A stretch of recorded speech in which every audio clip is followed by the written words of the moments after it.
No Major Glitches 2018 Spring Tournament. And two very exciting runners, the fastest man out of France and, of course, JoshRTA, our #1 seed of this tournament. Yep, he just recently got a PB the other day with some pretty crazy events in Turtle Rock. So he is on PB watch tonight, I think. So keep your eye out for him. Well, PBs are hard to come by at this level of play, and both of these runners, high caliber. We're going to see a lot of really nice strats from these runners, and of course, a lot of optimizations you're not going to see, say, in the group stages from folks. What do you think they're looking out for here in the escape? Boring stuff. Pumping, rats, snakes, guards. Mostly just trying not to hit corners, right? That as well, and not nudging doors, things like that. Just a lot of small movement optimizations in this part of the game. You don't typically see a whole lot of variance between runners of this caliber during the Light World. They'll probably be relatively close for this entire time, and then it's usually in Dark World where things change a little bit more. Yeah, and here early on in the escape, we're not looking at tons of RNG or anything, mostly just guard patrol routes. There is some really fancy stuff going on under the surface for how guards decide whether or not they see you when you walk past. Kind of like how those guards in Ocarina of Time when you're in the castle going towards the princess. Sometimes they see you, sometimes they just don't. It's there's some really cool stuff in the background that makes that happen, but our runners are mostly just trying to avoid them altogether. The less time they spend moving left or right or, dodging to the side, are frames that they're saving over their opponent.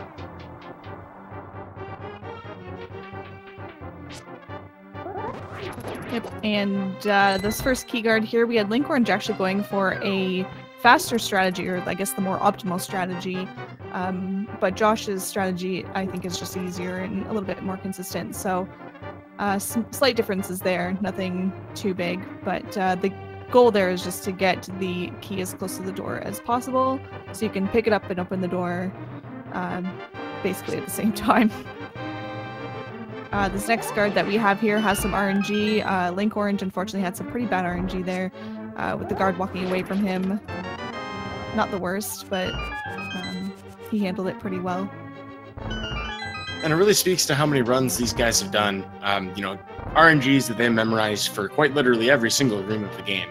And some of them are quite a few different patterns. We have Pokies, for example, in Turtle Rock that have like 16 different RNGs that you can have to deal with. But this ball and chain guard ahead here is probably a big one. We have a guard here that might get in our way, but looking like 8 slashes for both of these guys, I think. Yeah, 8 slash is the most optimal. The other two strategies are only slightly slower, but are much safer. But at this stage, you'll probably see mostly 8 slash from all the runners. So yeah, very good times for both here, and they'll be making their way upstairs, where they're going to basically just be dodging a bunch of enemies at this point and doing their best not to take any damage. Well, there's a little bit of speed tech optimization we'll see from these manual staircases. They're not the manual staircases, the automatic staircases that take us between floors. Not layers, but between rooms. You can hold left or right as you leave them, and that cancels the stair lag. Saves about 22 frames, I believe. Yep, and you see them both scraping their faces against the wall here. That's also a small optimization. It just saves you from having to turn as you're walking, and I think also because Link is facing up, he's actually has the north-facing walking animation, so it's the 2 pixels per frame than 1 pixel per frame, versus the east walking, which is 1 pixel per frame and 2 pixel per frame. So while it's not a crazy amount of frames we save, I mean literally 1 if it works perfectly, it's just an optimization. There's no reason not to do it. Something worth touching on there, Link's walk animation in general. When he's moving cardinally, he starts his walk animation at a different number of frames like we were just talking about here. 2 pixels per frame if he's walking north or west at the start of his animation, and 1 pixel per frame east or south. And it'll alternate between the two. So knowing that, you can actually line up a few things in the game, like, for example, the bomb jump in Palace of Darkness, by knowing exactly how many pixels you're going to move if you just pause buffer for 1 frame. Yeah, unfortunately, Josh started taking some damage from his snake. Puts it back just a little bit, but not too much. He looked like he tried to boomerang it, but just didn't get it out in time. These next couple rooms here, actually, where pumping is the most important in Escape, it actually saves quite a bit of time. I think it's even a few seconds, I want to say, or a couple seconds anyway, in these rooms. So yeah, definitely important to pump there. And Josh, unfortunately, I guess wasn't quite, well, I guess it was kind of a northwest key rat. That is the slow key rat. You lose about a second from that, and it's just pure RNG. There's nothing you can do about it. So we saw Linkorange get a little bit ahead there just because he had better RNG. Yeah, and he had kind of difficulty with the rats on the left side of that room, so he didn't get to hug the wall like he wanted to. He tried to boomerang the bat instead, but ended up getting hit with the rats either way. But we have 553 and 554 escapes, respectively. Very nice times. Yeah, for sure. And I know that Josh has been skipping Sank Heart recently, so we'll see if he chooses to grab it. Usually he does because it's a tournament and it's just for safety. But we'll see what his decision will be here. He's gotten through a few runs without it, so. Alright, yeah, so he's choosing to grab it. Not a bad decision at all. I think we say it every time that one of these races comes up, but it's it only costs about 3 seconds, but it gives you an extra heart container, and that can definitely save you on some boss fights. I think the one that comes to mind the most is Helmasaur. You can actually take an extra hit from him in the fight if you need it. So if you have the Sank Heart, so it's definitely good safety to grab.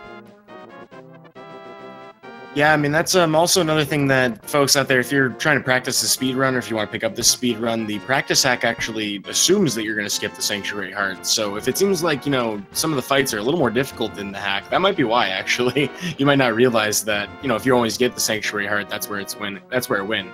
But speaking of which, it's a really great tool. You see how these runners are taking very specific paths through all of these rooms and all these overworld transitions.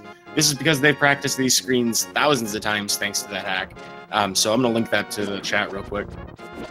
Yeah, shoutouts to poor little Pinkus for that hack. It's definitely saved a lot of us and helped a lot of people get really good at the game.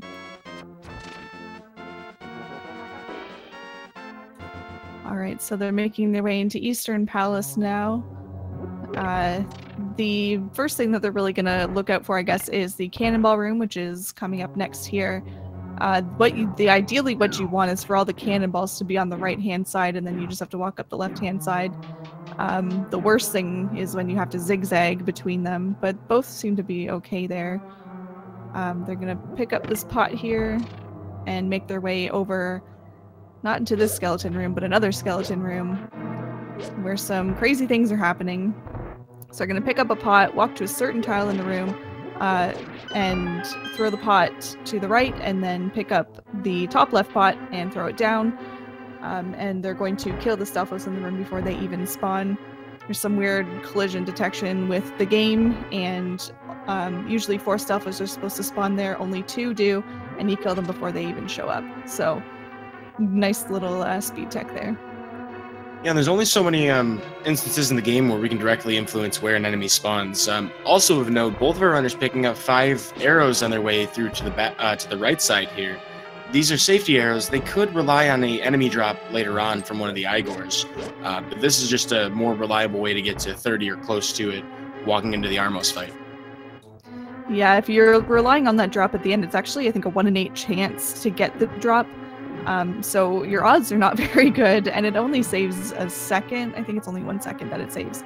So it's really not worth it in the long run to skip those safety arrows. But you usually see that from top runners, like Zelda will typically skip those arrows.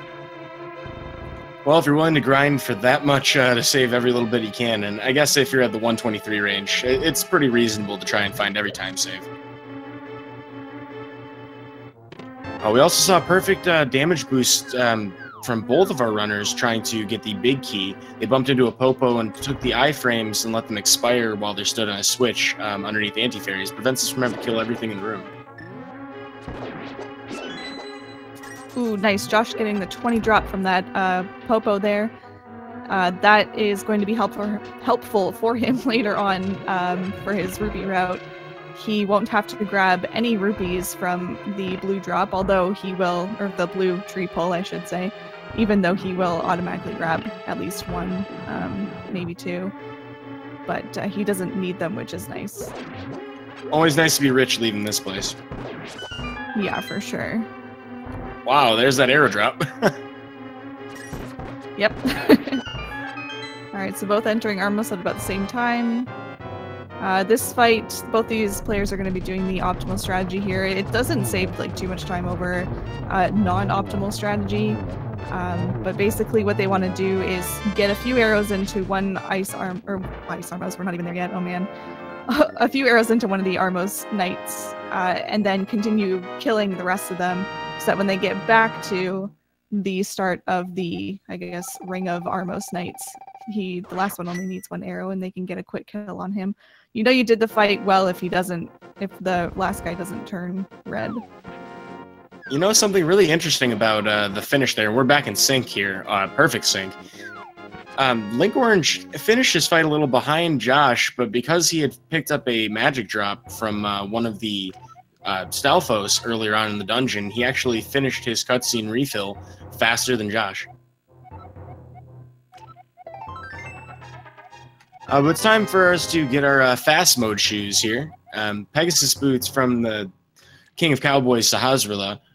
We are going to use this for a lot of speed tech. First one coming up right now is the spin speed, which we're going to release a dash right after a sword spin, and that kind of confuses the game into giving Link his running movement speed with his walking animation. We don't have to charge up dashes while we're on that same screen. Yeah, and unfortunately Linkorange did miss it, so he chose to just not try again and just dash the whole way. Not a bad decision. So that means that Josh caught up, or was able to get ahead a little bit.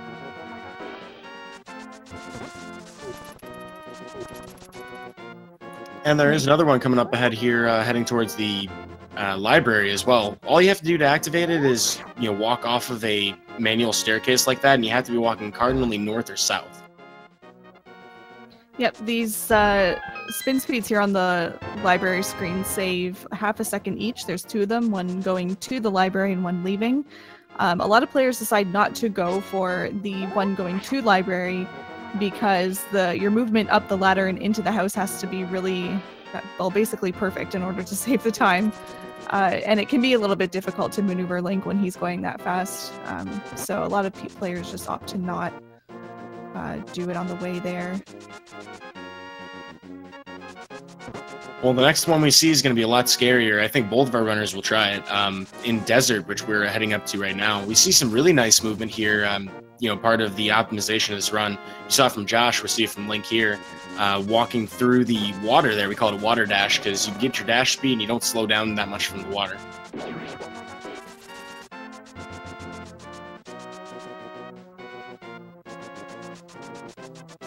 Yep, and they're also looking for a specific spot on this screen to get a perfect dash up into Desert. They want the cactus to just be on the screen, and then they know that they're in a safe spot to, there's cactus on the left side of the screen that they can, if they can see the full thing, they know they can dash up without bonking into the wall, or without dashing over to the left too far and having to walk back. One thing for folks out there to notice about differences between these runners is when they choose to use their menuing. We know we have to switch items, at various points during the run, and we plan to do so based on when we're going to use it and when it's convenient to have a pause buffer. We'll see probably both of them try to switch to Lamp as they leave the first half of Desert, so that they can set up an easy spin speed or make it at least a little safer. Probably one of the hardest spin speeds to pull off, in my opinion.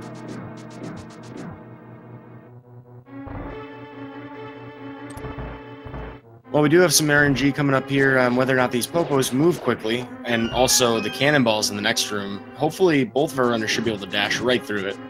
Very nice. Ooh, unfortunately, Linkorange having some bad RNG there. Had to stop his dash so he didn't take a face full of cannonballs. But he reacted really well to that and was able to start his dash back up pretty quickly.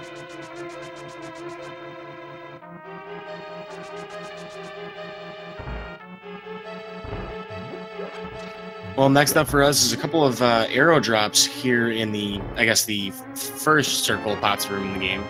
Most runners will pick up all 10 in here because they want to have as many as possible for Lammolas the next fight, and also just to have a high count throughout the run.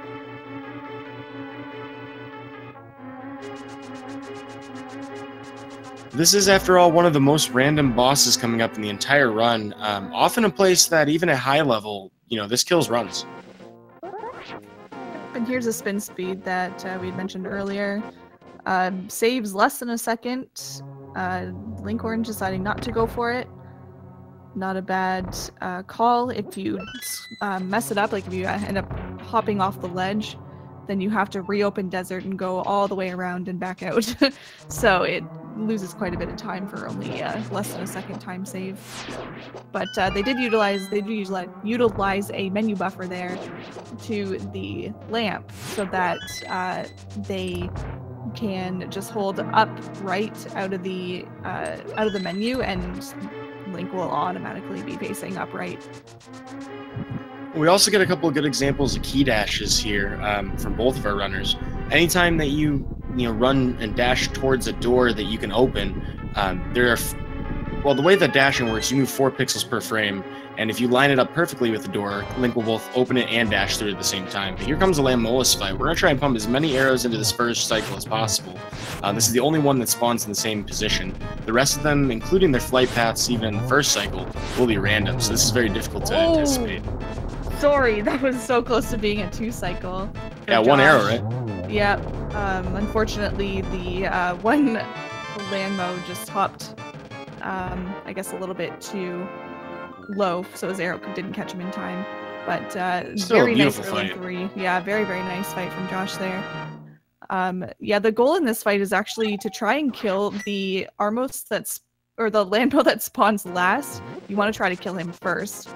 Because he would take the longest to kill, right? Because he doesn't spawn first, he spawns last. So you want to try to kill him early if you can.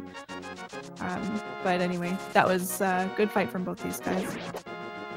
Yeah, with 4 arrows minimum each and being pretty easy to miss arrows in this fight. I mean, we look at the difference between how those fights win just in arrow count, even though, obviously Josh is way ahead, from that fight alone. Ooh, the cactus dash from Linkorange. That's a risky strat.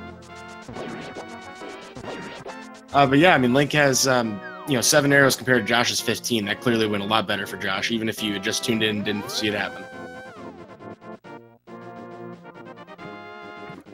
And Josh pulling off the fake flippers. There's a risk for soft lock here, but usually with these guys, you don't see that very often.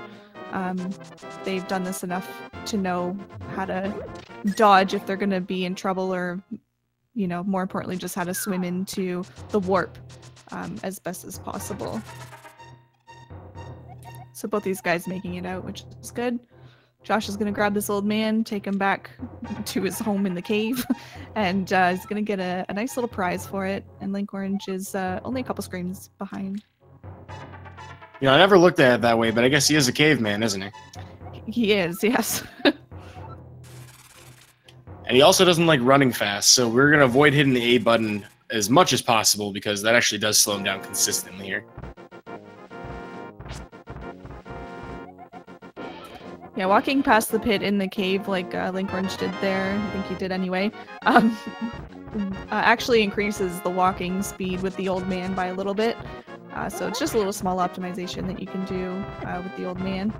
Josh getting rained on by boulders here on Death Mountain, but seems to be making it through okay. Hopefully Linkorange has better RNG. Yeah, pretty heads up to remember that his spin speed is still active even after taking damage. You just have to walk back off that ladder again. Looks like Linkorange had a good spin speed at friendly Death Mountain. Very nice. Josh missing the second quick warp. Unfortunately, these quick warps save about half a second, so they're definitely worth it to go for. A lot of them are pretty free, like some of them just require you to enter the warp from a certain side. So in the case of this one here on Death Mountain, the first one, you want to enter the warp from the right side. So more small optimizations, but I guess it's a bit of a bigger one. I mean, half a second is quite significant. Yeah, over the course of a run. Yeah. Well, it's time for some fun strats with boomerangs. Josh over here pulling off the diagonal boom dash. Very swag. Yeah, that one's actually much harder. There's an easier strategy, but it's a bit, I guess, riskier in a sense, because you can, if you screw it up and you end up throwing your boomerang, actually I think Linkorange is going to do it. It looks like he's setting it up. But you can throw your boomerang and end up hitting the crystal switch, which the game like stops momentarily when you hit the crystal switch. So it actually loses like a little bit of time doing it that way.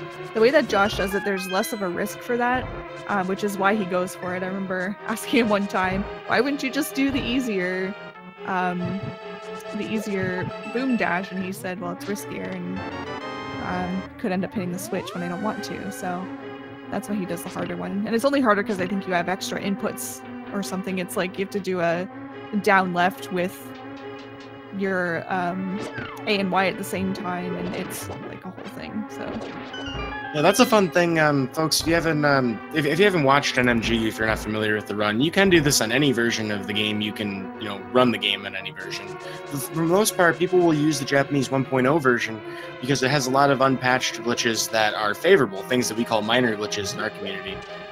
For example, spin speed and item dashing, things that you can't do in some of the international releases that most of us probably grew up with. We're going to get a bomb jump here from JoshRTA, very nicely done to get across. He does a dash bonk against the wall to expand the range that he can do that bomb jump from. Normally you have to be 2 pixels away from the gap to jump across with the bomb. If you dash bonk, you can do it up to 6 pixels away. Yeah, it looks like we're going to see the same kind of bomb jump from Linkorange here. Oh, he actually didn't dash, so he just waited for it to blast him over, and he was in a good spot, so he was able to get over. Some scary sword buffers, that's for sure. Yeah. Josh is fighting Moldorm here. It's kind of hard to explain, but you can sort of predict Moldorm's movement unless he hits a wall. If he hits a wall, his movement becomes kind of random. But if he doesn't hit, well, I guess when I say wall, I mean the side of the arena. But if he doesn't hit the side there, then he's kind of like, well, spin around and then try to come for you. So you can kind of predict his movement a little bit to get a quick fight. Both these guys had really nice fights. Yeah, and some close calls as well. Josh almost getting knocked aside, and then Link there getting right up in Moldorm's face several times. Very gutsy fights for both these runners, but we're on our way to pick up some... well, money does grow on trees here in Hyrule, and we're going to pick up some of them, because we need 110 rupees in order to get into Palace of Darkness after we're done with the Castle Tower. So what we're going to see our runners do here is there's a tree outside of this cave that you can see on Josh's screen that we're going to pull it, and there's 3 different tiers of tree pulls you can get. If you kill 1 through 3 enemies since your last pull, you'll get green rupees. If you kill 4 enemies without taking damage, or if you kill 4 enemies and take damage, you'll get blue rupees. If you kill 4 without taking damage, you get red rupees. So we're going to use 2 different tree pulls, kill 4 enemies on our way to and from the Master Sword, and pull just 1 more time to get a full set of 110.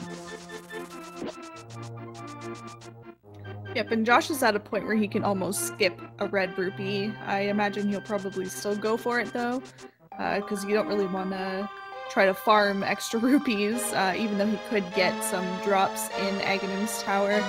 But if you had 44 rupees, you can actually skip one of the red rupees.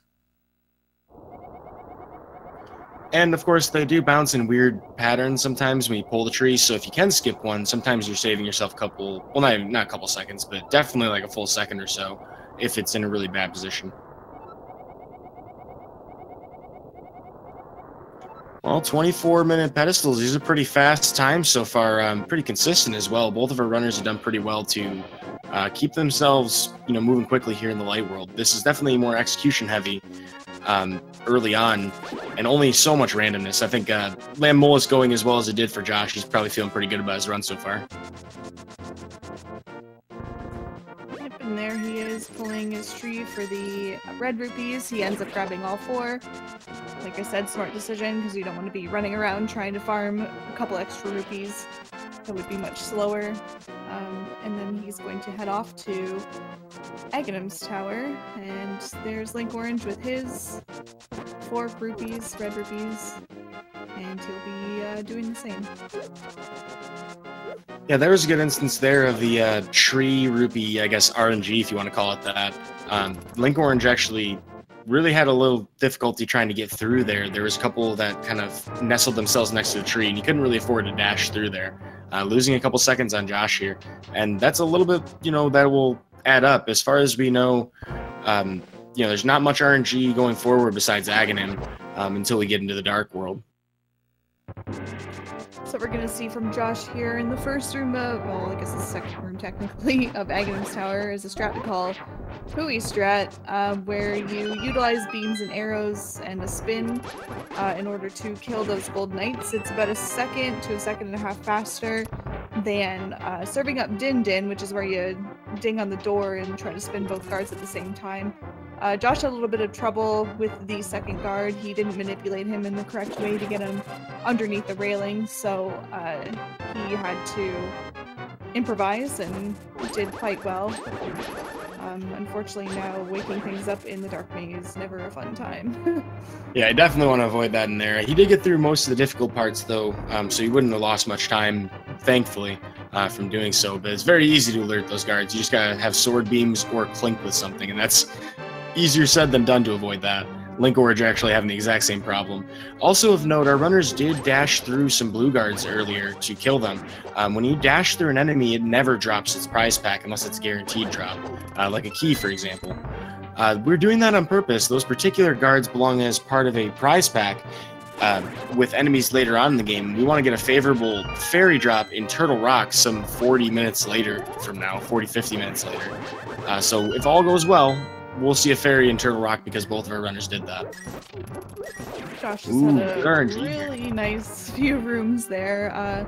Able to utilize his beams on, or sorry, his his arrows on all the 2 spear guards, and then had a really nice other red spear guard room, and then had good RNG in Circle of Pots. Linkorange having worse RNG and unfortunately getting hit around by this red guard. But makes it out okay. Yeah, had a really close, room there where he almost recovered that. That's actually really hard to deal with when you get the guard walking left, because you got to throw pots around him to try and hit the one in the middle. But he did remember to boomerang, so he was able to save at least a few seconds over walking over to pick it up. Well, despite some early stumbles here, Linkorange still in this. He's just a cutscene behind Josh right now. So Aghanim here, he has a 5 attack cycle. His first attack will always be a reflectable energy ball. 2, 3, and 4 in the cycle have a 50-50 chance of being that or a blue ball. You want to see as few of the blue balls as possible. And then attack 5 is lightning. So you can get as many as 15 if you hit all your guaranteed shots. You can have as few as 0. We'll try to keep counting. Oh man, I hope Josh isn't about to get jebaited here. He had 0 blue balls in the first cycle, so this means he hopefully can get 0. If he does, that would be really nice for him. Oh, unfortunately there is 1 blue ball. So that makes 1 for each of our runners so far. There's a second one for Josh. Okay, only 2 blue balls. That's actually really good. He saves a lightning cycle and an extra blue ball on the average blue ball count, I guess, which is 3. So he actually saved 12 seconds over average. Oh, and Linkorange only has 1 blue ball, so he will save a little bit of time on Josh here in this fight. Yeah, each blue ball costs about 6 seconds, and each extra lightning cycle costs 6 seconds as well. So Linkorange would have saved about 6 seconds there over Josh's fight. And folks, just barely 29 minutes into the run, we're in the Dark World. These runners are on a really nice pace.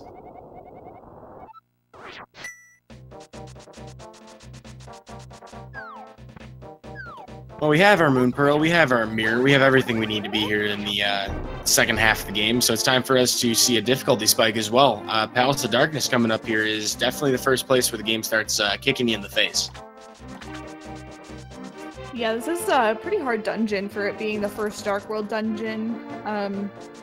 Arguably, the Swamp Palace is much easier. That would be the one that you, if you follow the crystal order in the game, would be the one that you did second after this one. So it's odd that this one is so much harder, but there's a lot to Palace of Darkness that makes it difficult. A lot of strategies that you have to, or difficult strategies that you have to pull off, and a lot of RNG to react to. Helmasaur can be a big point of you know, time loss in this dungeon, so this really, the difficulty ramps up quite a bit here once you enter Dark World. Yep, one thing to note here about Kiki, our cutscene here while we wait for him to open up the door, we do turn around to have him catch up to us a little bit walking into the cutscene. He walks very slowly, so you can actually save I think it's a full second there. And onwards to a place I like to call Palace of Mirrors. We're going to use the mirror a lot here. Yeah, and this route that they're doing through Pod in this early part here was actually found by ACMLM. He found that it's only, only slightly faster than, or no, sorry, it's about the same as the old route that they used to do, but you actually get extra bombs doing this route. So we can credit this, the way that we do Pod, early Pod anyway, to ACMLM.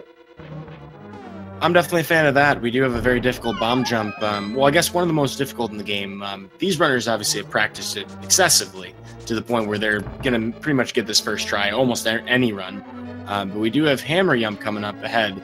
So we're going to do two things in order to do what looks impossible if you've never played this game before. We're going to do a bomb jump across a gap into we're going to clip into a railing as well. It takes two Y coordinate perfect placements, both of a bomb and of Link, and we do this on a collapsing bridge to get over to the big key chest without walking through the dark maze. We're going to see Josh pull it off first here. Yeah, you get a free buffer to the bombs, and then you can check your placement that way. And then you get another free buffer to the mirror. And then anything after that is extra. So Josh had 2 extra buffers there.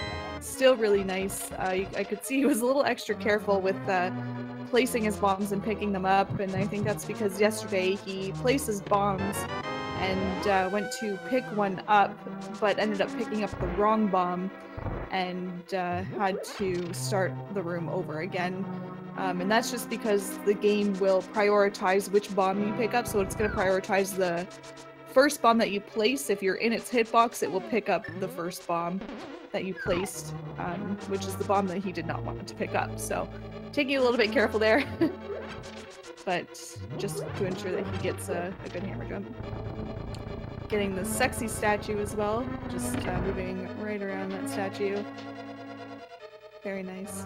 Yeah, that's one that eludes a lot of people. We call it that just because we're not doing anything besides rounding the corner with it. You know, we didn't waste any frames turning. Linkorange trying to get it as well, unfortunately wasn't able to. But both of our runners doing pretty well to have full health here. We're going to save a menu in the basement by having sword beams.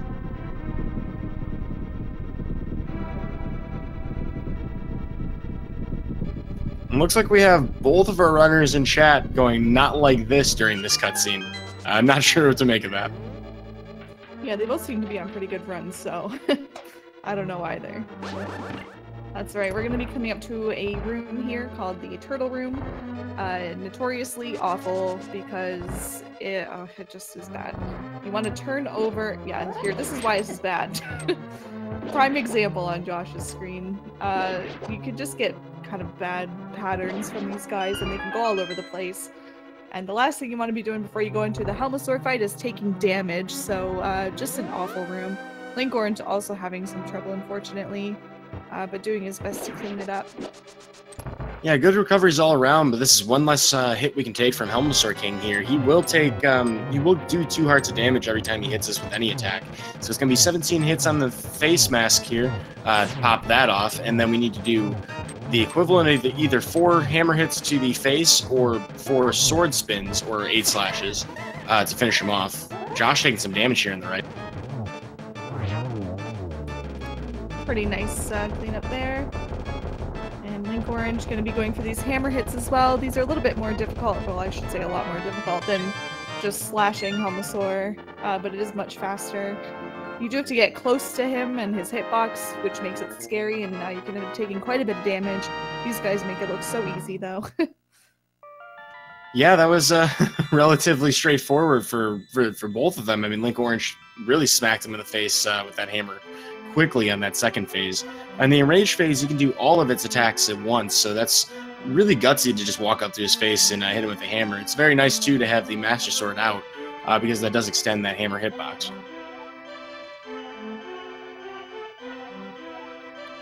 Well, this is our first crystal cutscene, so this is where we get our button mashing practice in. Fun thing about the text boxes in this game, the very last one in any sequence can be cleared with any of the face buttons, including L and R, which you would not use for anything else. And you can see the difference here between how close Josh is to the crystal versus Linkorange. Maybe you missed it because I think I was a little late on that. But that all depends on how they catch the crystal after the boss fight. And you want Link to be as close to the crystal as possible. That means that you caught the crystal at a good spot, and that actually saves, I think it's about 20 frames per cutscene if you do it well each cutscene. So it really does add up over the course of the run. So you want to catch crystals in a different way than you want to catch pendants. Pendants you want to catch as low as possible, and then crystals you want to catch it so it almost kind of creates like a beard on Link's face. Linkorange, unfortunately, bonking and taking some damage on the overworld. Things on this overworld do quite a bit of damage, like 2 to 3 hearts. So you really got to be careful when you're navigating your way to these towns. Yeah, that Snapdragon had his number. Kind of hard to make that, spot adjustment. And wow, holy smokes, Josh is talking to the Stumpy guy, or I guess, what would that be, Pinocchio? I have no idea. He kind of looks like an elephant, but I have no idea. Yeah, these guys are shouting at him from a distance. Not even close to that stump right now. We're going to go pick up our flute, though. Josh doing very well to remember exactly where that spot is. Going to dig in just one try. Linkorange looking to do the same here. Yeah, we may see Apple Bapple from Linkorange. It's a few screens away still, but basically you can bonk into a tree, it drops apples, and each apple acts basically as a heart to refill like the rest of his hearts up. We'll see what he decides to do. Josh getting good spin speed, and Linkorange missing it. And there we go. Now he's got it. Trying to get past Usain Bolt here. That red guard. He's the fastest guard in Hyrule. But he does get by him pretty good. Now, for most folks, if they were going to take safeties like the powder, or maybe bottle, maybe bug net, this is a good time that they would do so. But our runners are not waiting for anything here. Both will, of course, skip all safeties in this run except for the Sanctuary Heart, and make their way to Thieves Town, which is another big difficulty spike. This is intended to be the 4th dungeon in the order, but once we have that hammer, we can pretty much do anything.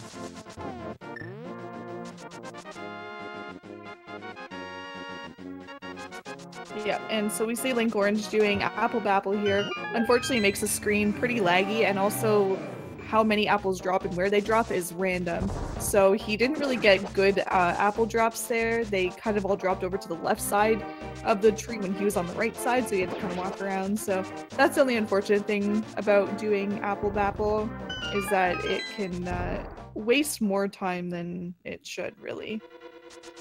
Is he all about the apple bottom trees, though? Boots with the fur. Well, Thieves Town coming up here, this is very straightforward. If you're playing this game for the first time, this would probably be a very confusing place to be. But we're only looking for one chest here in the front half of it. You're going to see Josh here immediately dashing to it, and with that big key, we can go all the way to the back. There's a couple of very interesting rooms coming up ahead, though. One we like to call the Hellway.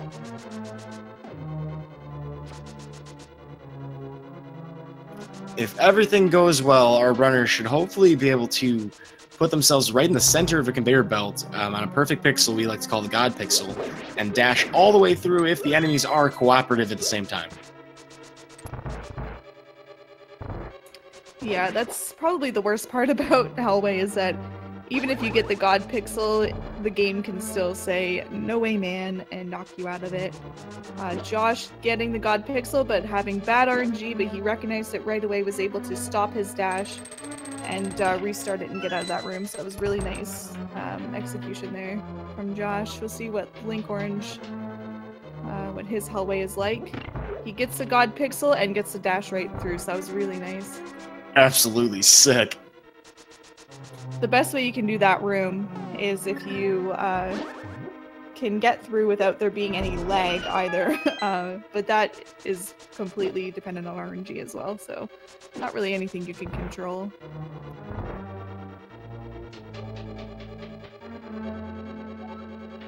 Well, I'm not the arbiter of it, but it looks like Chad agrees with me about that being pretty sick, pretty sick dash through there. Other things to note too, we're seeing some small optimizations from our runners as well. In the main hallway leading up to this, we also saw a key dash. Josh pulled that one off flawlessly. I didn't get to see Linkorange's as well. We have some difficult rooms here ahead in the basement, very enemy dense, so you have to be very careful to avoid losing much health. Dying to blind would be absolutely catastrophic for the run. Josh doing a series of dashes through the jail cell here. It requires you to be able to cancel your dashes perfectly, really, I guess.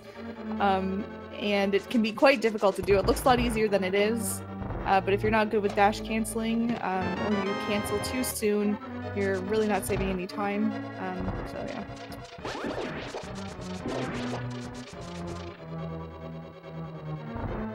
Well, no major mistakes here, or any major issues in the basement. This is really nice to see, because full health, having sword beams is really handy for blind. You can actually make it a little bit faster in the third cycle. We're going to see this coming up ahead, though. This is kind of like what you might call a scripted fight. As long as we hit the boss as fast as possible in every cycle, it'll go exactly the same every time.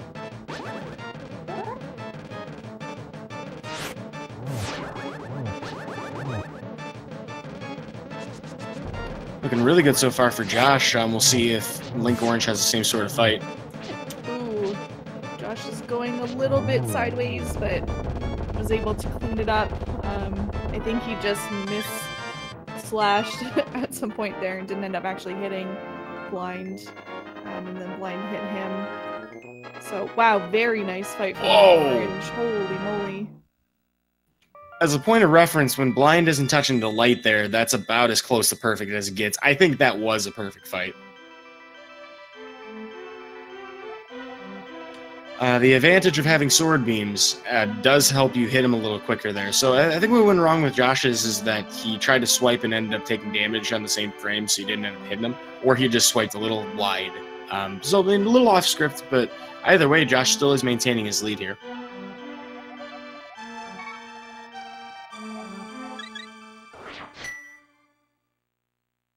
Alright, so we're off to get our first of 2 300 rupee chests.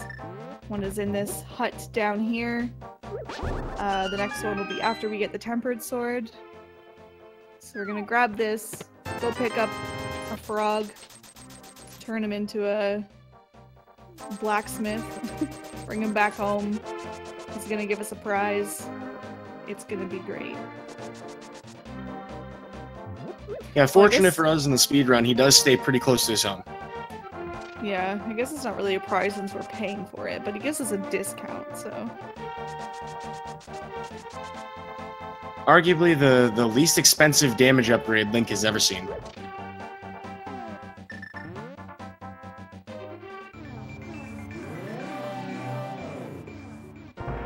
It's very important that we do this now, though, because the blind fight in most of Thieves Town, it's not really relevant whether or not we have a sword upgrade. Obviously, we're not going to leave and come back to there either. But doing this before Skull Woods, which we technically had access to before, allows us to have a much smoother, you know, I guess backup strats for Gibdos, and more importantly, the Mothula kill. We'll be relying on this sword upgrade pretty heavily there. Yeah, and it works nicely because we needed the mitts in order to do this whole tempered sword thing, getting our tempered sword. And those are in Thieves Town, so it just works out nicely that it's all kind of in this one little area and we can get it all done pretty quickly. Yeah, so now we have the fence dash coming up here. Josh gets it. Let's see if Linkorange gets it. All you have to do when you enter that screen is hold left and A at the same time, or push left and A at the same time, and it should work. Yep, quick dash turns, and oh my god, both of our runners got it in the same run. This is something we do not see very often, folks. What?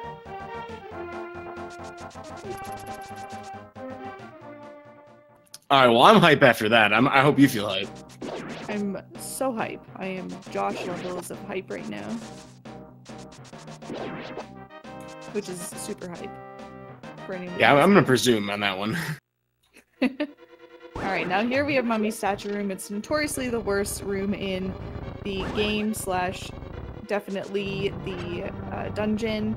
Josh having pretty good Mummy Statue there. That was nice. Did have to slash them, but not a big deal. Ooh, this room is so laggy. Why? Okay. He makes it out. Linkorange having some pretty bad RNG here, unfortunately.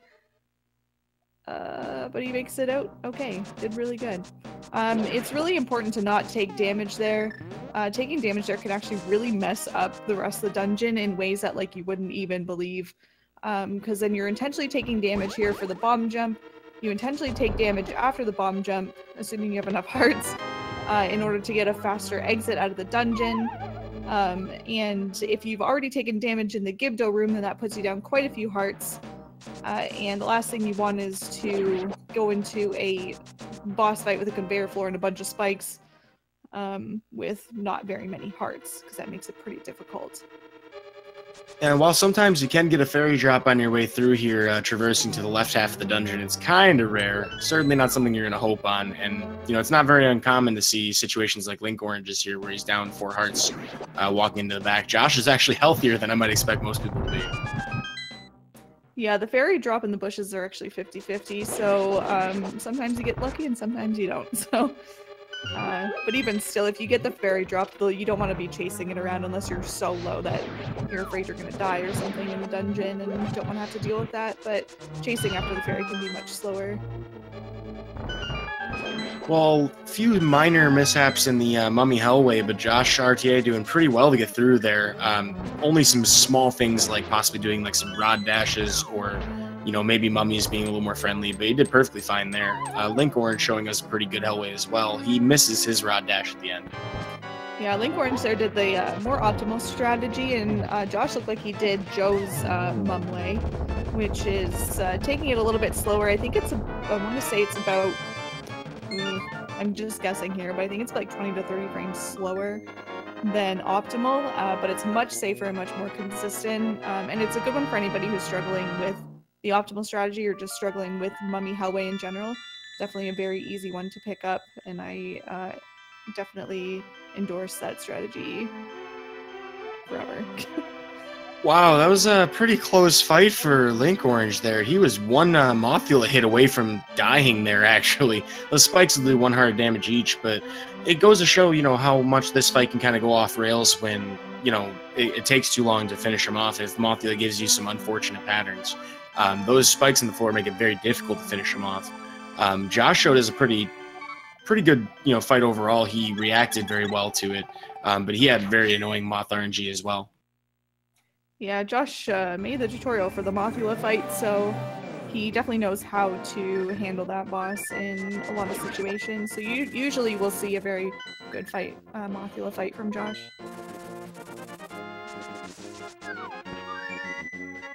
Alright, so Josh is playing his flute as he transitions the screen there, and that is to set up a thing in Ice Palace. I can't explain this technically at all. I just know what happens.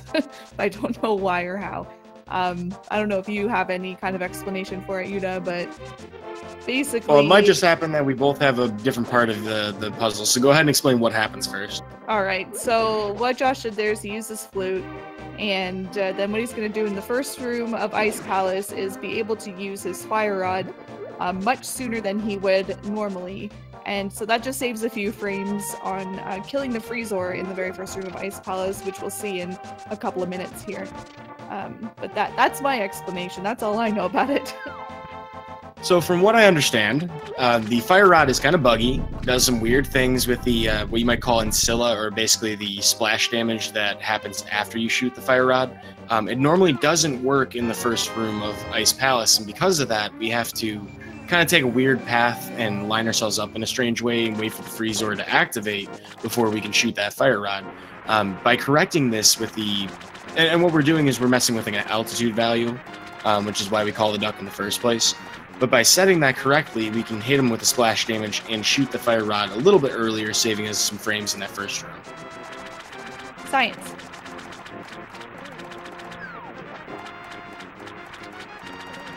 Looks like Josh wanted to cool his heels a bit there. Yeah, that actually loses quite a bit of time to jump in the water. I think it's close to like a second every time you jump in the water.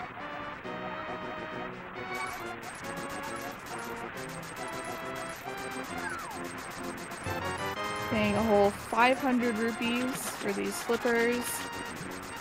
It's unfortunate, but we do need them until somebody finds a way to completely skip Ice Palace, or, you know, not need flippers in Ice Palace. That's the main reason that we need those.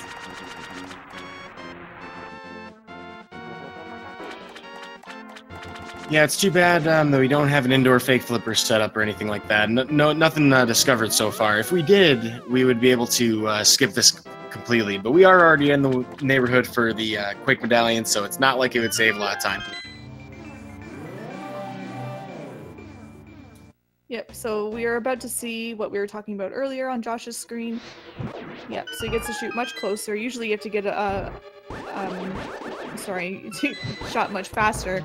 Usually you have to get closer to the, I guess, whatever those statues are in the room before you can shoot your Fire Rod and kill the Freezor. But he was able to do it from the beginning of the room. Yep, and the next place we'll see this taken advantage of, at least that I know of. There may be new things that show up every day in this community now that we have this glitch, you know, kind of to explore. Looks like Linkorange pulled it off as well, but the next time we'll see it is in Misery Mire. And it'll be much weirder in Misery Mire. Oh, come on, Emma, it's spookier. Yeah. Okay. So, Josh making his way through Ice Palace. Linkorange as well. Josh is going to be coming up on the conveyor room, which kind of sucks sometimes. So what he's going to do here is kill... Oh, he didn't do it. Wow, he's going to make a liar out of me. Usually what you do is you kill the jelly for the key and then damage boost, so you can get iframes and you can get a perfect dash through the conveyor room. He did not do that. That's okay. Had a very nice bomb jump. Yeah, he made that look easy. He just did a dash turn, didn't even buffer. I mean, wow. Let's see if Linkorange does the damage boost. No, it doesn't look like he's going to either. Alright, never mind. It's fine. Alright, Josh utilizing the hammer on ice there. In order to get through the room quicker. Did a very nice job with that. Linkorange, I was a little bit afraid didn't have the right pixel for his bomb jump, but... Yeah. That was... What a crazy reaction. Yeah, he did buffer a little bit, so maybe he just buffered into place at the last second. Also having some issues with the Pengators here in this room. Trailing a little bit of time here to Josh, who is already entering the Cold Stare fight. Of course, with that bomb jump, this is a very fast dungeon. Well, this is definitely one of the scarier fights here. If anything goes wrong, he's going to do a sword spin and then get some poke dashes in before his last spin. Almost perfect fight. That was scary. I didn't even know that those ones were still alive. Oh man, that could have gone pretty poorly, but... Yeah, they do 4 hearts of damage each, so I mean that can go real south. Yeah, because in this dungeon, the big chest item is the blue mail, so it would actually cut your damage down by a bit, and it wouldn't do so much, but since we are not wasting our time with blue mail, it just looks like it does a lot more damage than... I mean, it does a lot of damage, but I mean, I guess if you played this game casually and got everything in the dungeon, it wouldn't be so bad. And looking over to Linkorange's screen, almost perfect fight from him as well. Just had to do one extra little slash at the end there. So both of our runners having some, minor clench moments, but we're getting through this just fine. Yeah, that was a really nice fight from Linkorange there. What an exciting run. It's hard to imagine. They're obviously at a high level of play, but to be this close, even almost an hour in, is really impressive.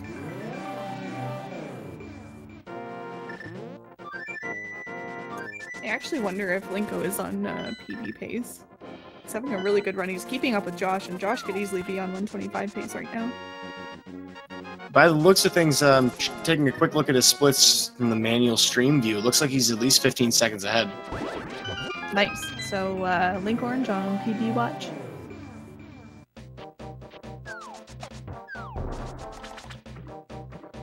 And actually, with Josh only being 23 seconds behind his PB, he could even PB this run if he has a good Turtle Rock and, just a good rest of the game, I guess.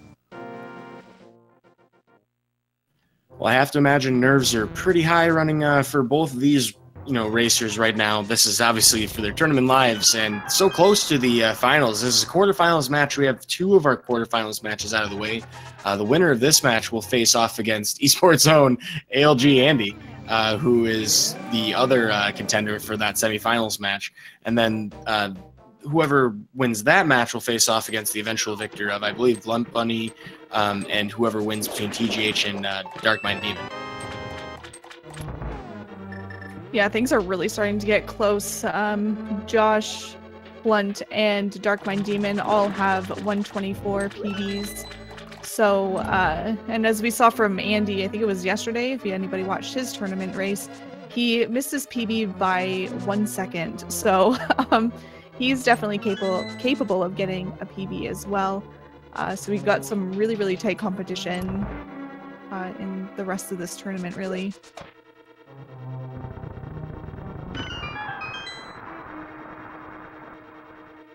Well, Swamp Palace, this feels a little bit out of order for most people who play this game vanilla growing up, or at least have played this casually recently.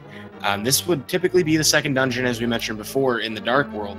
But because we can access everything else and get all those upgrades, we just come back here when it's, really fast to do so. Tempered Sword being a really big difference here. Having the Tempered Sword allows us to possibly even zero cycle the boss, although we'll definitely do it very, very fast compared to having Master Sword. Yeah, this dungeon is kind of, I guess, easy in the sense that nothing here is really going to kill you. Like, you have the Tempered Sword, you're overpowered, you have tons of hearts, which you normally don't have in a casual playthrough. So, coming through here is, I say easy, but it's not easy, because the thing that's hard about this dungeon is really the RNG that you have to react to. And like you just said, if you're going for the zero cycle on the boss fight, that's probably the most difficult trick in the game.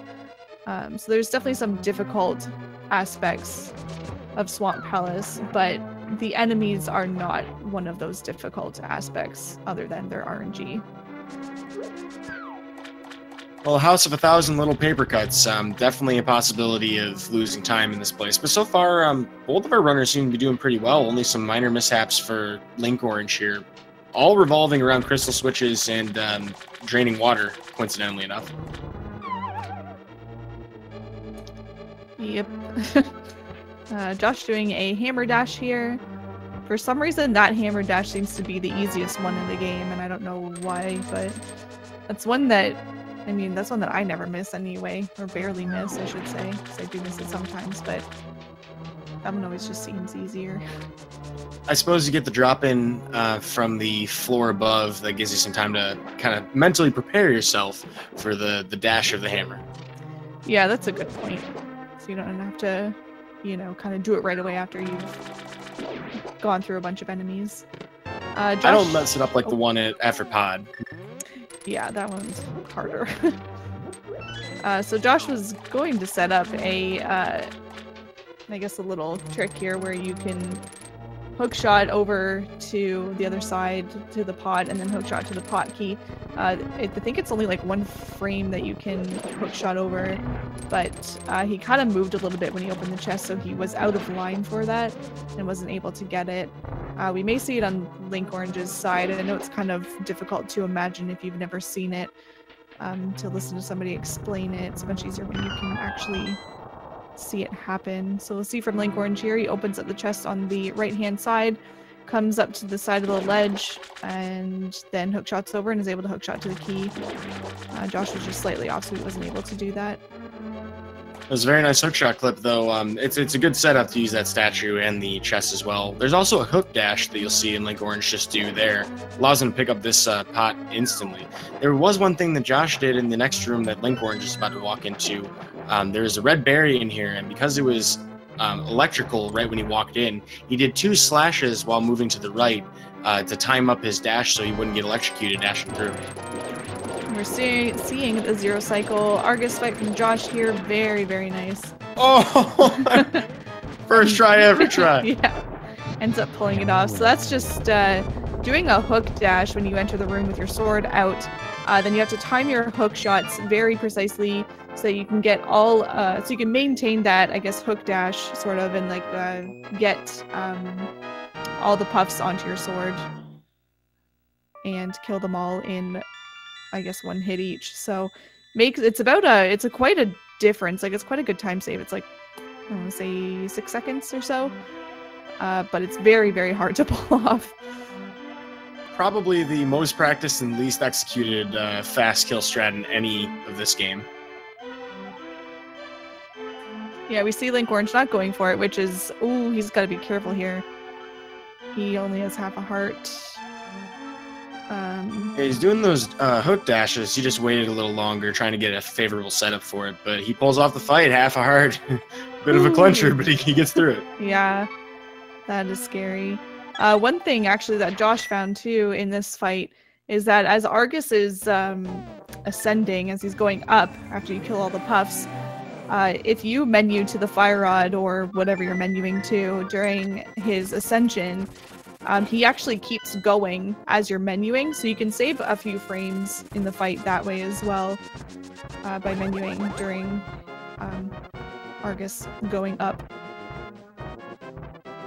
Well, this is a point in the run where some runners will diverge. We're seeing Josh do his ether right now, actually, and we get to see some really nice sword climbs as well. When you do a hook dash, like an item dash with the hook shot, while your sword is outstretched on those staircases, not only are you going to go faster, but you're going to go super fast while you're on that staircase. Normally a lot of time lost there, but it prevents you from having to mash pumping as much.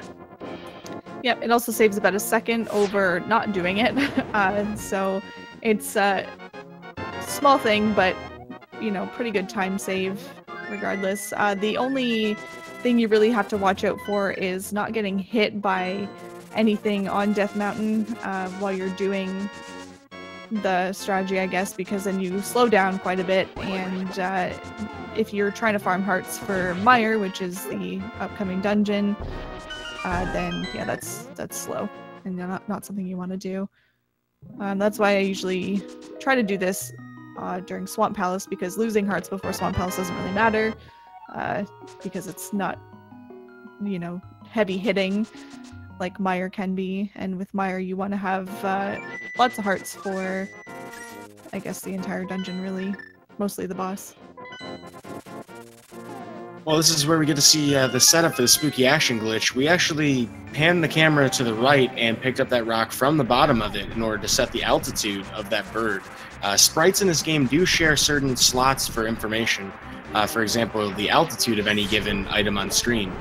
So we're going to manipulate the altitude variable for later. We're going to use that to mess with where the fire rod splash damage will hit later on in the basement of Misery Mire. Linkorange dropping a bomb, almost running out of bombs, actually, trying to get into Ice Rod Cave. He's going to be forced to do spooky action unless he wants to pick up a bomb elsewhere. Yeah, I think really the only spot he could pick up a bomb without wasting too much time now is in the bomb slug room in Mire, which is a little bit risky to grab, but you know, if he messes up the spooky glitch, then that would waste a ton of time if he had to go back and get a bomb. Although there are backups for the spooky glitch, so he could utilize one of those as well. Yeah, if everything goes well, though, we're going to save approximately 10 seconds, you know, without any major mistakes. So definitely something to keep an eye out for as we head towards the basement. In the meantime, though, this is a fun kind of indication of where we are in the run. The torch room that we're walking up to right now on Josh's screen is typically about 20 to 21 minutes away from the end of the run for most runners, so Josh appears to be on 125 pace right now.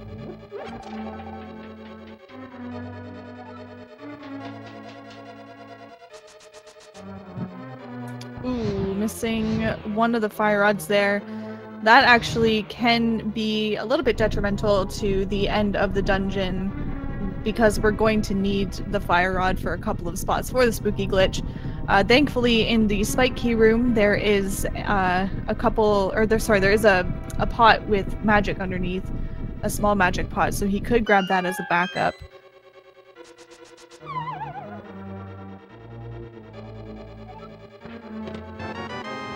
Well, Josh has waited through one of the longest cutscenes in the game, certainly the longest wall transition that we're going to see.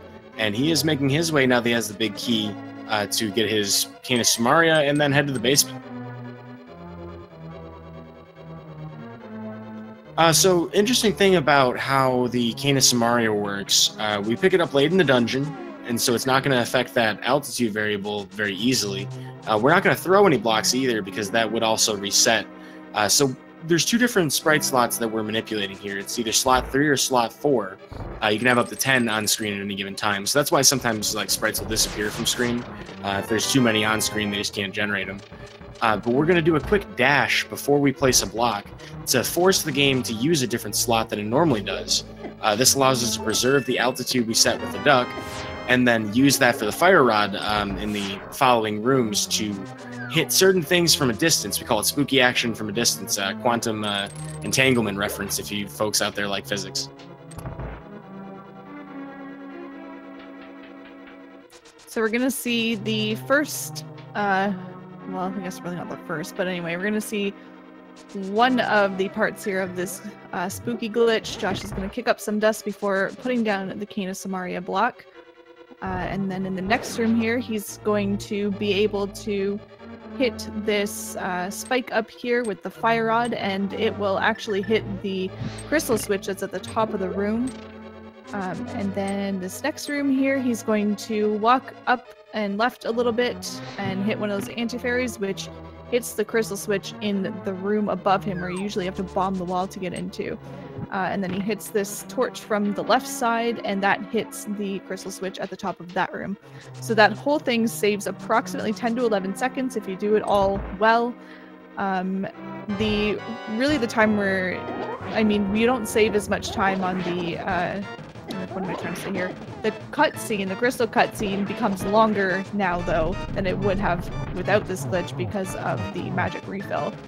So that's where we would lose a little bit of time, where it's not, it would be faster if we didn't have that big refill, I guess. Well, we did get to see a really nice zero cycle Vitreous, of course, out of Josh as well at the end of that chain, so he had a really great Mire basement. Linkorange moving on to his spooky action glitch, petitioned to rename this spooky action from a duck distance. Flawless execution on the first one. Yep. Yep, gets the second one. And then this third one is actually quite easy. It's probably the easiest one. Oh, he got hit there, though, unfortunately, but that's not really a big deal for Linkorange. He can probably fight this boss with 5 hearts without any problem. Yep, we're going to do the WQ Vidya strats where we're going to damage boost our way through, so hopefully everything goes well. Definitely a lot of margin for error if you have taken some damage going through here.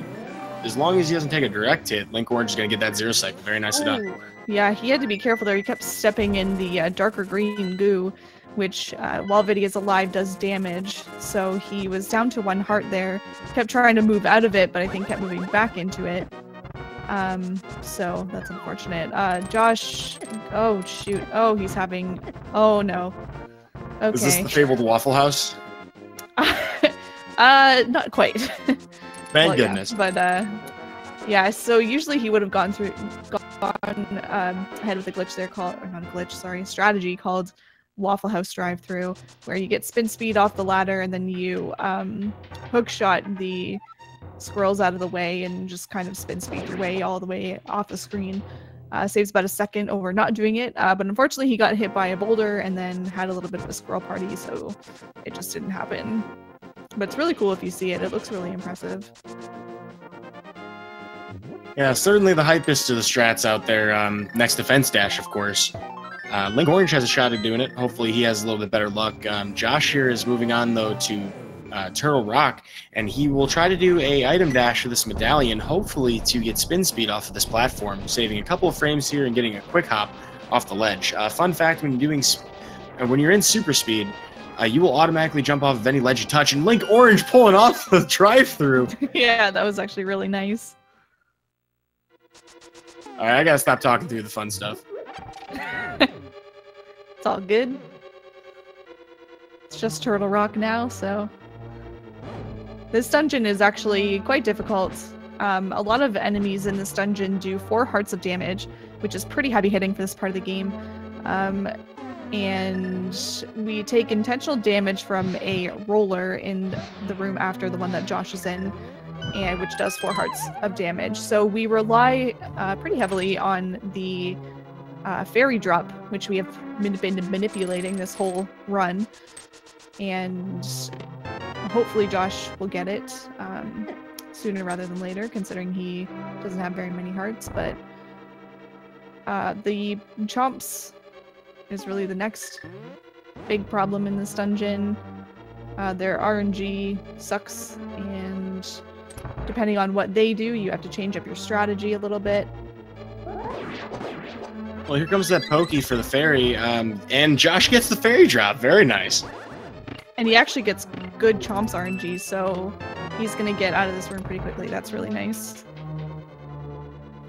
Well, that's a commanding, comfortable position to be in here in Turtle Rock. Having full health walking into this next floor, certainly a great place psychologically to be as a runner. Yeah, for sure. And now we have Linkorange coming up here. He's going to damage boost off the rollers as well, hopefully. Oh, Josh getting to skip the arrow pot there. Which is pretty nice. If you have 13 arrows, you can skip the pot. Because you only need... Really, what you're getting the arrows for is Ice Armos, and you only need 18. So he'll grab 5 in G Tower. Getting through Pokey 1 pretty nicely there. There's only 4 different RNGs for that room, and he got one of the easier ones, which is nice. And the goal there really is to spin and kill the Pokey as close to the door as possible, so that your drops don't end up like all over the room, or you know, you don't have to walk far out of your way for them. Well, Linkorange did get his fairy, but actually had some trouble with the sword beams accidentally hitting Crystal Switch here in the Chomp Room, so he's losing about 5 seconds or so on that room over Josh. You know, expanding the gap a little bit. Ooh, Pokey RNG here though for Josh. Let's see how he handles this. Pretty nicely. There's one RNG in that room that's like the God RNG, and it's when both the Pokies come up to the door at you, all you have to do is just release your sword spin when they get close enough to you, and it saves quite a bit. It saves 4 seconds over a bad pattern, so it's really nice to get that RNG, but unfortunately Josh didn't get it. And Linkorange got really nice Pokey 1 RNG. That's one of the faster ones, actually. Might be the fastest, although I think that's up for debate depending on how good you are at this game.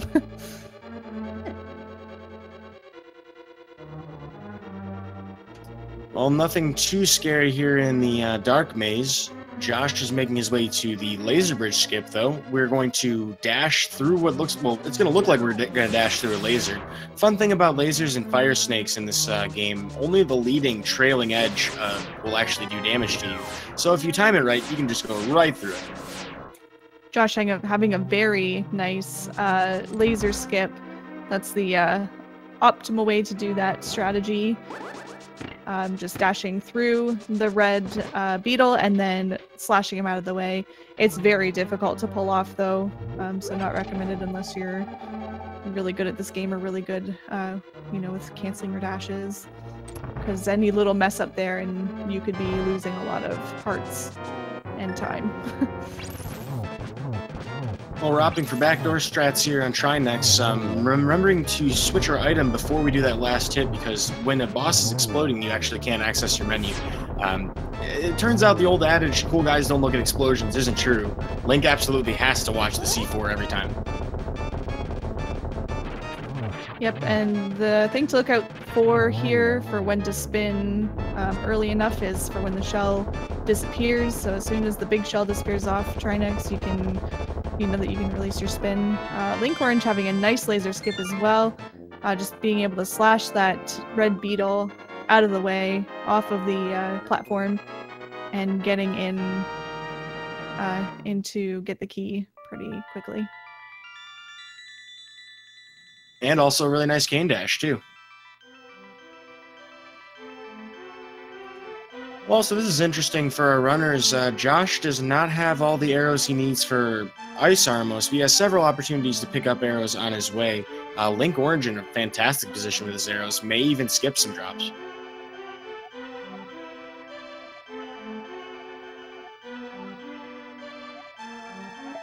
Well, I think you know what time it is. I think it's time to go get some bacon dinner. Bacon. Tonight we're having pig. Yeah. I also want to note that with that good turtle rock that Josh just had, he is now on PB pace. Went from plus 25 to minus 0.8. So what a turnaround. Really PB, but yeah, it was yeah. So that just goes to show you how I mean how capable he is of getting another PB. Even a 123 is not far out of reach for him. So keep your eye on Josh in the coming days, because I think he's due for a PB for sure.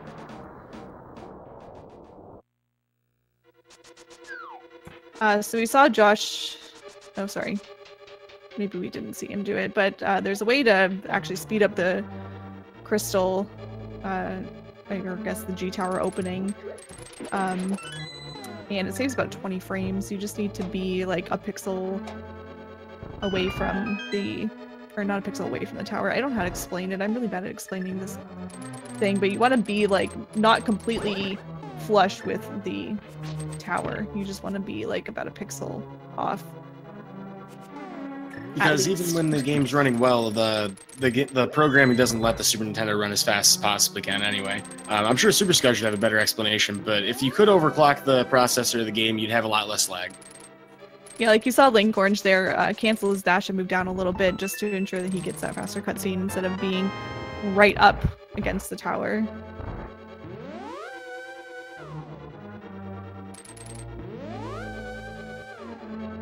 And the strategy that Josh is using here in this warp maze by going through that right warp actually saves about 10 frames over going into the left warp.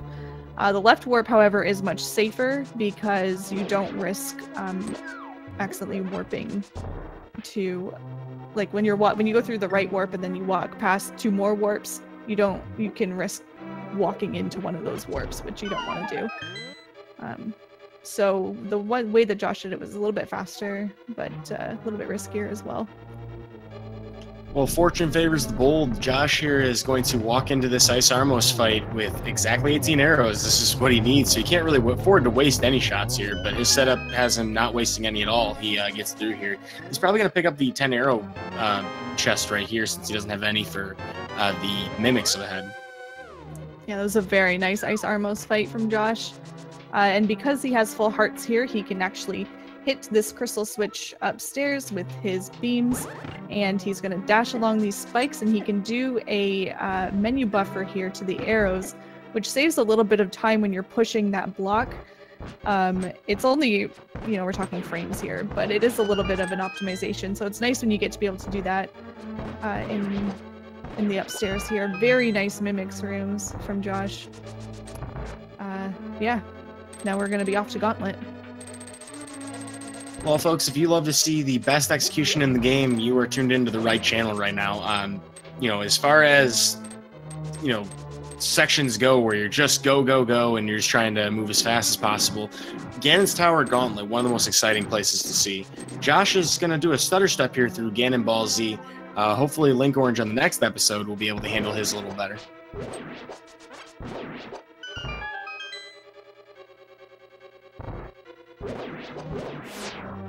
Very nice gauntlet too. That room can be really daunting. You can definitely lose a lot of time in Gauntlet 2 just from RNG, but he did really nice. Gauntlet 3 went well. Gauntlet 4 is pretty easy. You kind of just dash down the middle. Sometimes the top horse head goes too far to the right. But yeah. Linkorange now on Mimics. Having a very, very nice Mimics 1. And a very nice Mimics 2 as well. Ooh, Josh unfortunately taking some damage in the Landmo 2 fight. So he's going to end up with a 2 cycle. Not the end of the world, but I know he probably won't be too happy about that. But we do get to see some really nice Canis Mario strats in these next 2 rooms. Wizrobes do not like this item.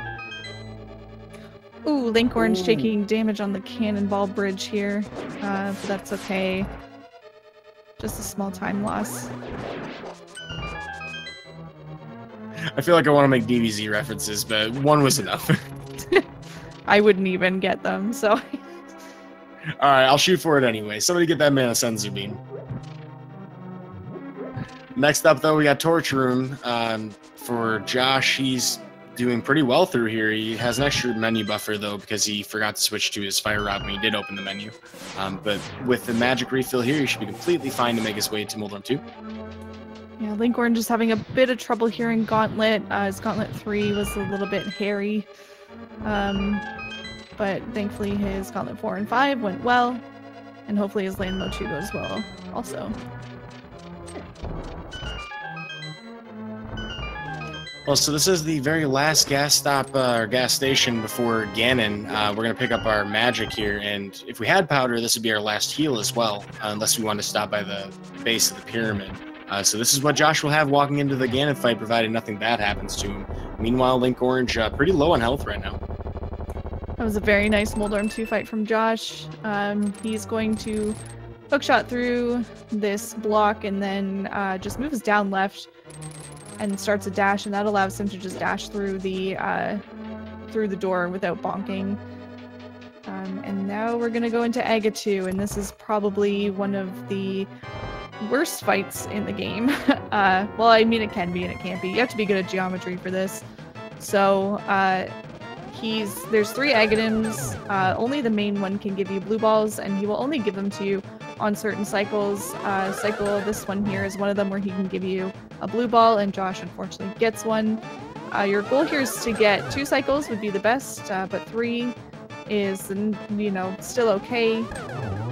4, not what you want, but Josh gets a really, really quick 4 cycle. So, not terrible.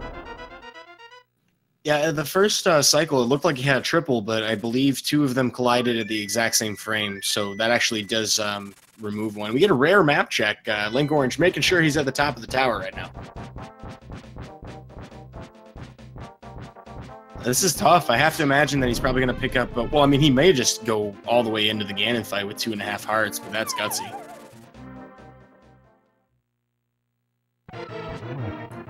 Alright, so we got the Ganon fight here. Watching a top player do this fight is kind of magical.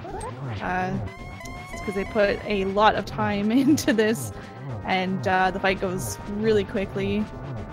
So Josh is going to try to get a 1 and 1 here, which means he wants to have 1 cycle on the first phase, 1 cycle on the second phase, which he does no problem. Now we're in phase 3. All it requires is, I guess, 4 hits on Ganon as he stops warping. One of the worst parts of this Ganon fight, I guess, is the warps that can lose you time just to pure RNG. Josh getting a few there, which is not what you want. And then when he hits Ganon for this 3rd time here, he's actually charging up a sword spin, and then when he releases it out of that text box, that gives him a chance to hit Ganon, or spin Ganon, and get hit on him for this last phase. So that's a small optimization. if you get that one off, there's also a chance you can charge up your spin again and get another hit in before getting Torch Glitch. But unfortunately, since Josh did not get was not able to get the first one just due to RNG, then he could not go for the other one. So they're just little optimizations, but usually see that from top players. It's pretty nice. And now he just wants to get some spins in here. Ideally, he'll get 3 spins per torch light, I guess. And yeah, very, very nice fight from Josh there. Well, that's going to finish it up for Josh. Judging by the looks of things, I believe this is just a little bit slower than his PB. Taking a closer look at his Speed Racing official TV time today, Josh is going to finish up with an official Speed Racing TV time of 1:24.52. GG's in chat. That's about 16 seconds, I believe, behind his PB. Yeah, that's a really, really nice run. That actually might be the best time that we've had in the tournament so far. I think he had the best time previously with the 1:25 flat. But now with this, I think this might be the best time in the tournament. Someone can correct me if I'm wrong. But yeah, 1:24.51 is a really, really nice time. And only being 17 seconds off PB is, I mean, what more could you ask for, really, in a race? Yeah, that's absolutely phenomenal to get to see. So Josh hopefully will join us for an interview after this, and I'm hoping Linkorange will as well. Well, we'll see Linkorange finish up his fight with his 12 sword spins here on Ganon to finish it up. Also got to admire his gusto going after this with just a heart and a half left. You know, really not afraid of taking hits. It shows how much experience he has at this fight. Yeah, Linko's having a really nice fight here. Only a heart and a half. Pretty scary, but no problemo. Gets the last spin in there. And I think that he's very close to PB here, actually. He made PB by a few seconds. Looks like it's going to happen for him, though. And yep, 1:26.20. So that is a PB for Linkorange. GG to Linkorange. Only a 6-second PB, but... Hey, it counts. Yeah, what more could you ask for in a tournament race, really? We are now joined by JoshRTA. Welcome. Congratulations. Hello. Hi. Nice run. Yeah, it was somewhat of an okay run. Yeah, only, what, 17 seconds off of PB? Yeah. Yeah, I saw that plus 25 to minus 0.8 and all over one split. Yeah, the Turtle Rock was pretty surprising because it didn't get off on the right foot, really. Death Mountain and the Waffle House area went really poorly. I took 4 hearts of damage right away. But, yeah, managed to rescue the segment and throw down a 702, which is really good. That's nice, yeah. So how did you feel after getting 2 blue balls? Was that kicking in any nerves or anything? Not really. 2 is just kind of okay. I mean, it's good, but my PB has 1, so I lost 6 seconds there. So, I mean, definitely a chance to PB if I play well, but I know my PB is really tough to play against in Dark World, except for Turtle Rock, which is crappy. But yeah. Well, it looks like we're also joined by Linkorange as well. Congratulations on your PB. Thank you. Hi, everyone. Yeah, GG on PB. Yeah, a little PB though, but still a PB. I tried my best, but Josh was too huge wall. Yeah, well, Josh was even close to PB, so yes. it was only about 30 seconds, not even 30 seconds off of his PB the whole time. So really sick. 124. I think it's the best time in the tournament, right? So far. I believe so. Yeah, I don't think anyone else has done 124, although Eddie and Blunt are definitely capable. I'm honored it was against me. Yeah, so you are top 20 now with that run. I gotta Yeah. ask, Congratulations. I saw that. how does it feel to cut Greenham on that run?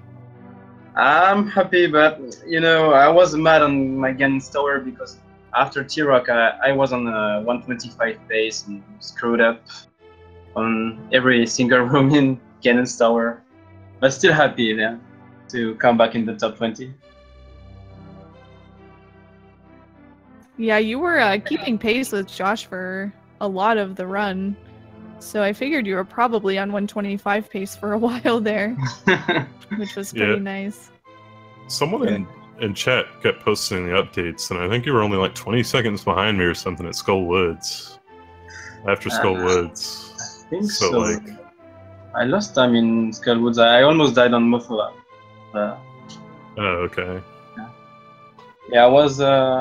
Yeah. Thanks to Aghanim, I could catch up a bit with you. Nah. Yeah. But yeah, GG. Really sick. Oh my. I was so stressed before the race and during also because I know to tell you to put some pressure on you, you know, to make you do some mistake. That was my strategy, if we can call it like that. Because in order to win, I could only rely on a mistake from you, but you didn't do any mistake, so. Yeah, I had a really solid run for the most part. Were you on? Oh, sorry. No, go ahead. I was asking if Josh was on a PB pace at some point. I was minus 1 second after Turtle Rod. Wow. But I have a 705 GT and a 148 Ganon in my PB, so ideally I'm a bit further ahead after Turtle Rock to run against that. Yeah, your Ganon Tower PB is about my Ganon Tower goal actually, so that's really impressive. Yeah, 70X is tough, man. It's really tough. Really, really hard. I cannot imagine sub 7. Yeah. Well, it's interesting to look at your new splits. I mean, it's got to be a great feeling. It's I know you just PB'd like not that long ago, Linkorange, within the last couple weeks, if I recall correctly. So, I mean, you seem to be making really good progress towards your personal best. If I'm looking at your splits right, I think you have a 124-24 sum of best. So, certainly looks like there's a lot of room, you know, for you to keep grinding out these runs. Do you have any plans to continue grinding this after the tournament? I don't know because I've been playing this category since a bit before the tournament began, and it's been like 6 months. Maybe I want to, you know, go to another game, but I don't. Maybe I'll grind until 125. But my previous PB was a godlike Lightford at my level. Like I had a 22:39 Master Sword time, so that was really tough to run against that. So I'm quite happy to PB this because it makes it more balanced. And for the information, I didn't touch the game since my last tournament race against Solidus. I just practiced today a bit before the race. So with this like one week break, I'm happy to PB. Well, I definitely say, and on behalf of everybody else, that you put on a fantastic show for us today. And this does, you know, you still maintain your position as the fastest man in France. Yeah, yeah. I'm actually really glad because it's during a race of this tournament that I got the top French record by 1 second in the brackets. I was really happy. And Emma and Josh were commentating this race. I remember. Probably, yeah. Yeah, I remember that. Yeah. Yeah, I remember that too. Yeah, that was good. So Josh, are you going to grind for a 123? Maybe eventually. I really just want like a sub 124.30, and then maybe I'll play another category for a bit. I'll play NMG as long as I'm in the tournament, though, even if I do reach that goal. What other categories do you have in mind? 100%. No. Maybe 100% with glitches. That's a fun category. All dungeons. It's also fun. Maybe swordless or RBO. Maybe. RBO's sick. Yeah. It would just really be fun to dominate Andy's records. That's what I'm thinking. You know. Yeah. It would really be fun. Speaking of Andy, he is who you face next in this tournament. Any words about that? Yeah, here's what's gonna happen. I'm going to play the game and practice relentlessly and do runs and really be grinding at it. Andy's gonna sit over there and play freaking rando, and he's gonna beat me because that's how it goes. Yeah, that's basically... That's how Andy operates. He wings it and it works.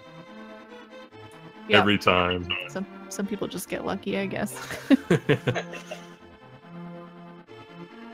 Well, I think that'll be an exciting match to watch either way. I'm definitely geeked for it. And, you know, things are heating up in this tournament. We are approaching the semifinals. We have one of our semifinals matches sorted out now. It's going to be Josh, of course, RTA, the winner of this race today, against Andy. And we still have Blunt Bunny versus the winner of TGH and Darkmind Demon coming up as well. And I believe their match is that tomorrow? Yeah, it's tomorrow at 5 p.m. Eastern time. So make sure you check that out. It'll be an exciting race. Oh yeah, that'll be a race between two 124s. I think that's definitely the first time that has happened in the tourney. So yeah, everyone tune in for that. Yeah, of course, if you guys want to see all of the races, well, I suppose the few that are remaining here in this tournament, the best place to catch it is, of course, here in Speed Gaming. Follow Speed Gaming and Speed Gaming 1 or 2 through 5, just in case we end up being in one of those far-flung channels. And then you'll always get a notification if we're on with NMG. Yeah, for sure. And the races coming up are going to be very, very close and very exciting. So you'll definitely want to check those out if you enjoy watching NMG races. But anyway, we do have more coming up on this channel after this, so we should probably start handing it off to them. It's going to be some Link to the Past randomizer on this channel, and Luigi's Mansion is happening over on Speed Gaming 2 at 6 p.m. Eastern Time if you like that kind of thing. But I want to thank our two runners today for giving us a very good race. It was close for a lot of it, close to PB for both of these, and actually Linkorange getting a PB. So thank you guys for a good show. Thank you for commentating too. Yeah, it was fun. Thanks, guys. Yeah. And if I can say some last words, because it's the end of the tournament for me, so I would like to some shoutouts to Scrivo for organizing. Sorry, my English is bad to the shoutouts. Thanks to Scrivo for organizing this. That was amazing, an amazing moment to gather 128 people to run this game again, and before there is a before and an after this tournament. Like before, times like 126 or even 125 were really like godlike, the dream, and some people looked to get it some like casually. The general level of NMG improved a lot during this tournament, and that was really very crazy. And I would like to have some thoughts. People is in the origin of this tournament, but also I don't want to forget the other admins who helped organizing it. I am thinking about Greenham, who did a great work, Parisian player, Langshan, and maybe I'm forgetting someone, and thanks also to the Speed Gaming staff for hosting it. It was a lot of fun watching and playing. So, yeah, I wanted to do these shoutouts to everyone involved. in this, because it was a ton of fun for me, and I think for a lot of people. Yeah, for sure. Huge shout outs to everybody who's been involved in organizing this and getting the streams up and running and everything. It's been a lot of work from a lot of people who I guess don't really get a lot of recognition for it. But yeah, definitely a big thanks to everybody for that. And of course, to Speed Gaming for hosting all this. Fiesel, of course, for giving us such, a spotlight. It's amazing to have so many opportunities to show this game off to people. But I definitely want to echo the same sentence you guys have shared. We do have to trade this off in just a moment here.